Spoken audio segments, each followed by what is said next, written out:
Olá, pessoal! Hoje vamos falar da associação em paralelo dos resistores, ok? Como o termo diz, paralelo é algo que acontece ao mesmo tempo, né? Normalmente a gente diz isso.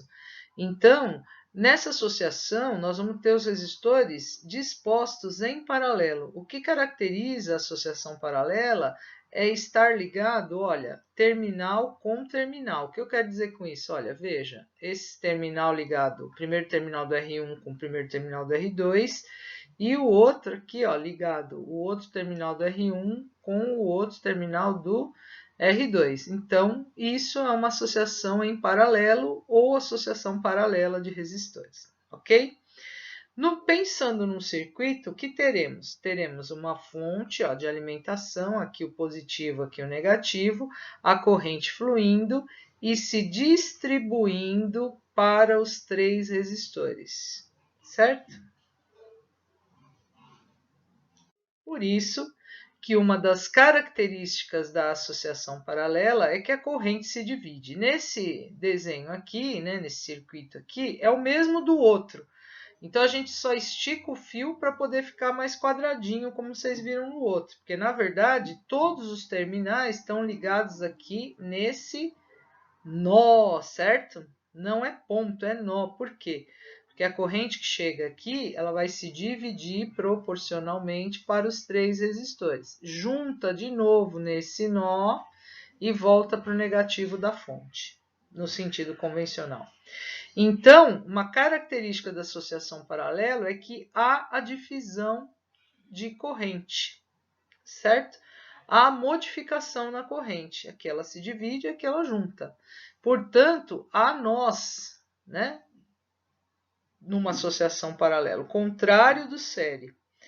E a tensão é sempre a mesma. Por que a tensão é sempre a mesma? Olha, porque esse polo positivo, como não houve queda de tensão, porque não tem resistor aqui, aparece o positivo aqui.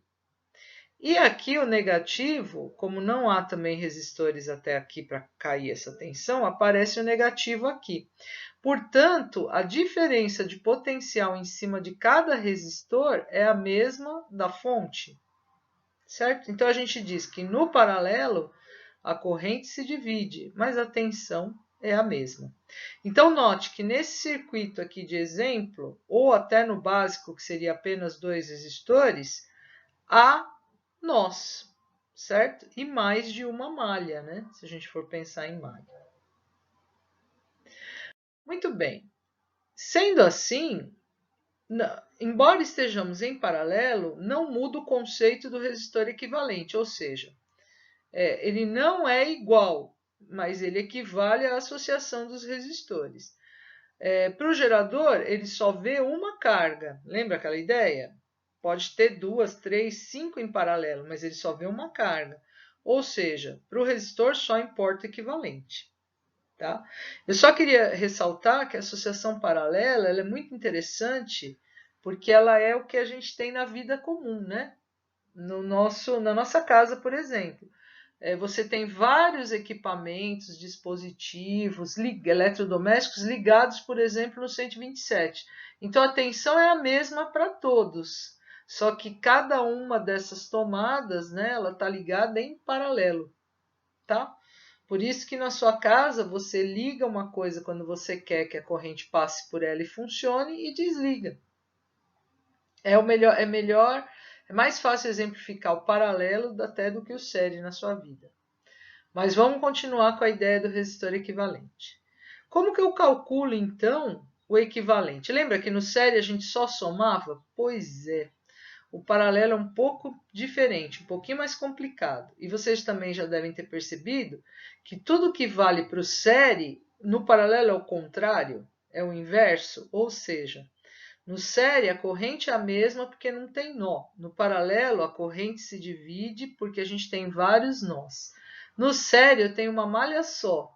No paralelo eu tenho várias malhas. Então, este cálculo não é tão simples assim. Se no série a gente soma os resistores, aqui no paralelo o equivalente seria a soma, o inverso do equivalente é a soma dos inversos dos resistores.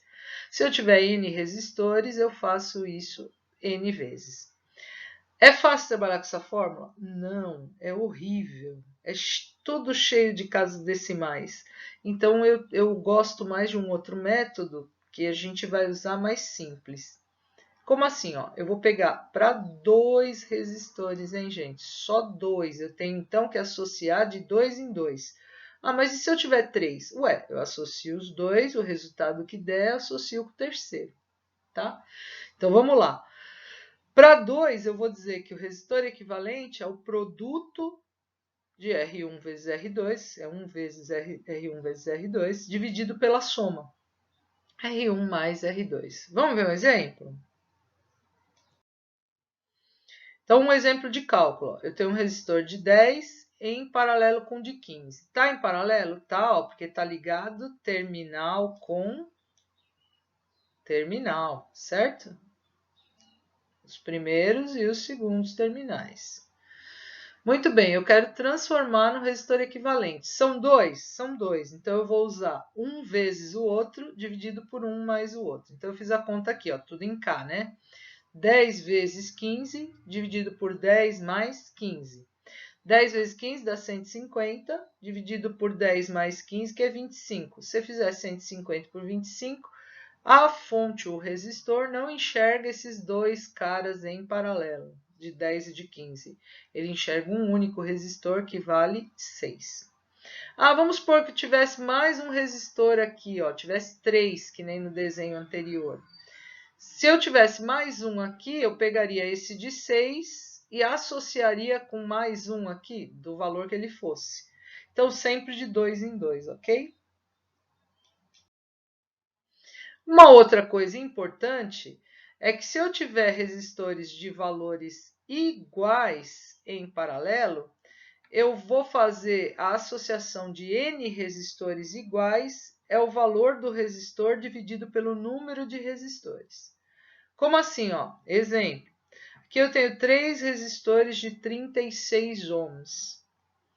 Se eu fizer, eu tenho 1, 2, 3 resistores. Então, eu pego o valor, 36, divido por 3. Então, a fonte, o gerador, enxerga um único resistor de 12 ohms. Se eu tivesse mais um de 36 aqui, ó, eu teria 36 e teria 4 resistores. 36 dividido por 4 vai dar 9. Então, à medida que eu acrescento resistores, diminui o equivalente. Isso é uma característica bem legal que a gente vai discutir um pouco mais para frente, tá? Quando vocês tiverem já concluído essa primeira parte com o paralelo. Vamos lá estudar? Até a próxima.